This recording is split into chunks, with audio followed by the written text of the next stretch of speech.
L'incroyable histoire de Blandine Soulmana, c'est mon histoire.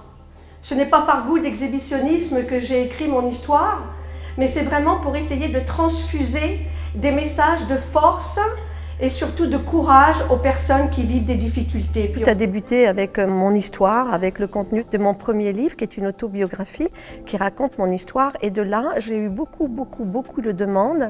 Et mes conférences sont très authentiques, hein, parce qu'elles viennent de moi, elles sont avec mes mots, mais surtout tout le monde peut s'identifier à mon histoire à un moment donné de ma vie. Tout le monde se sent surtout rejoint par le message. Alors moi, je ne vais pas vous parler de la résilience avec des mots compliqués. Je vais vous la parler comme c'est arrivé dans ma vie, d'accord? Comme ça, vous allez voir que je sais de quoi je parle. Il y a eu des tas de violences, toutes les violences que vous pouvez vous imaginer. Et je n'ai pu compter que sur moi encore. Je me suis mariée avec lui. Quelques mois plus tard, j'étais enceinte de mon petit. Ses parents m'ont enlevé mon enfant. Je ne suis pas plus forte que d'autres.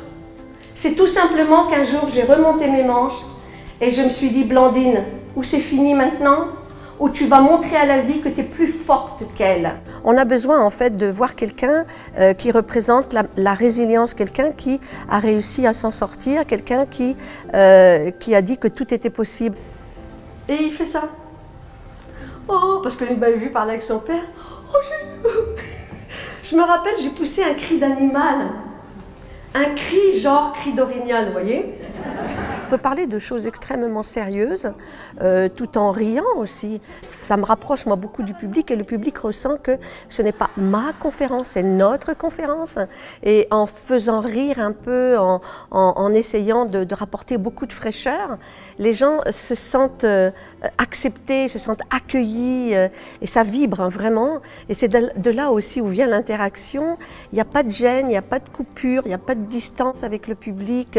C'est vraiment très enveloppant et ça devient notre conférence. Plus tu cherches, à un moment donné, tu vas réaliser que tu as réussi à faire un pas, et encore un pas, et encore un pas. Et le jour où tu vas t'en rendre compte, c'est là où tu vas avoir beaucoup de courage parce que tu diras, la différence, c'est moi qui l'ai faite dans ma vie, sans personne. Je fais en sorte que ce soit rafraîchissant, que ce soit vivant et toujours en restant dans le vrai et dans le juste.